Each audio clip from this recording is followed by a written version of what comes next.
আপোনালোকে ইতিমধ্যে গম পাইছে যে আজি দেশৰ শিক্ষা ব্যৱস্থাটো কোনটো দিশলৈ গতি কৰিছে। শেহতীয়াকৈ নেটৰ যিটো এক্সামৰ প্ৰশ্নকাকত ফাদিল সেয়া আমি দেখিছোঁ।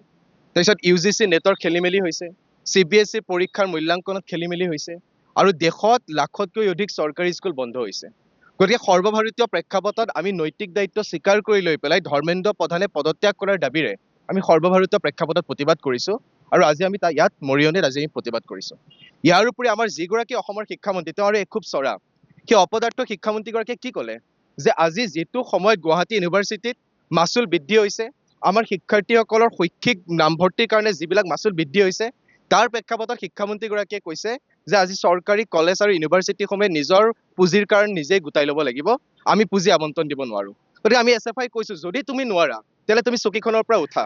কাৰণ আমি টেক্স দিওঁ এই কাৰণে, আমি চৰকাৰখন নিৰ্বাচিত কৰোঁ এই কাৰণে যাতে আমাৰ শিক্ষা অধিকাৰ ৰক্ষা হয়, যাতে আমাৰ স্বাস্থ্য অধিকাৰ ৰক্ষা হয়। যদি তেওঁলোকে সেই মৌলিক দায়িত্বতেই পালন কৰিব নোৱাৰে তেতিয়াহ'লে শিক্ষামন্ত্ৰী হৈ থকাটো কোনো যুক্তিযুক্ততা নাই। গতিকে আমি দাবী তুলিছোঁ যে কেন্দ্ৰীয় শিক্ষামন্ত্ৰী ধৰ্মেন্দ্ৰ প্ৰধানৰ সমান্তৰালভাৱে আমাৰ ৰাজ্যৰ শিক্ষামন্ত্ৰীগৰাকীয়ে পদত্যাগ কৰক। আৰু আমাৰ অসমত আজি 8,000তকৈ অধিক চৰকাৰী স্কুল বন্ধ হৈছে। গতিকে ৰাজহুৱা শিক্ষা ৰক্ষাৰ নামত আৰু এই যিবিলাক শৈক্ষিক ল'ৰা ছোৱালীৰ শৈক্ষিক ভৱিষ্যতৰ প্ৰতি আশংকা আনিছে 4 বছৰীয়া স্নাতক পাঠ্যক্ৰমে, য'ত 2023 চনত জাপি দিয়াৰ পিছতো আজিলৈকে আন্তঃগাঁথনি নহ'ল, আজিলৈকে শিক্ষক শিক্ষয়িত্ৰী নিযুক্তি নহ'ল।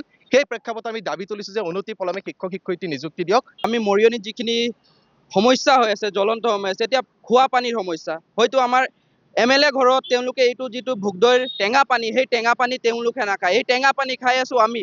আজিও মৰিয়নি অঞ্চলত যিখিনি বাগিচা আছে, সেই বাগিচাৰ পাইপেদি যোনটো পানী যায়, সেই পানী কিন্তু খোৱা পানী নহয়। আৰু যদি মই ভুল কৈছোঁ তেন্তে MLA আহি নিজে এই পানীখিনি চোৱক।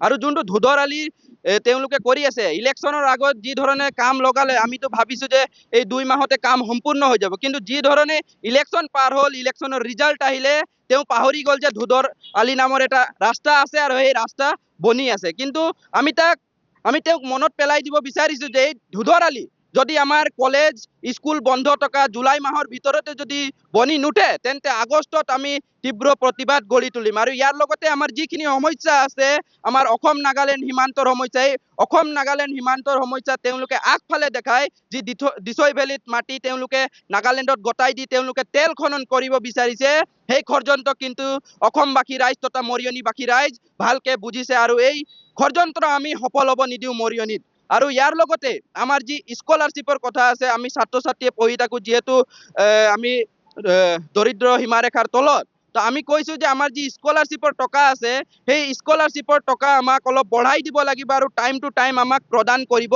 লাগিব। হয়তো তেওঁলোকে যদি এইটো কিবা ভোট পোৱা আঁচনি থাকিলেহেঁতেন তেওঁলোকে টাইম টু টাইম দিয়ে, কিন্তু আমাৰ ছাত্ৰ ছাত্ৰীক যি ধৰণে অসুবিধা হৈ থাকে তেওঁলোকে চাই নাপায়। এই স্কলাৰশ্বিপ দিব লাগে তেওঁলোকে 14ৰ পৰা 16 মাহ সময় লয়। আৰু আমি ক'ব বিচাৰিছোঁ যে যি তেওঁলোকে 5,000 7,000 টকা দিয়ে ডিগ্ৰী পঢ়ি থাকিলে, যদি এই টকা সম্ভৱ হয় এটা ছেমিষ্টাৰ 2টা ছেমিষ্টাৰ পঢ়িবলৈ, তেন্তে সেই টকাৰে তেওঁলোকৰ নিজৰ ল'ৰা ছোৱালীক তেওঁলোকে পঢ়াই দেখাওক। যিকোনো খবৰৰ বাবে যোগাযোগ কৰক আমাৰ এই নম্বৰত 9181 307 221।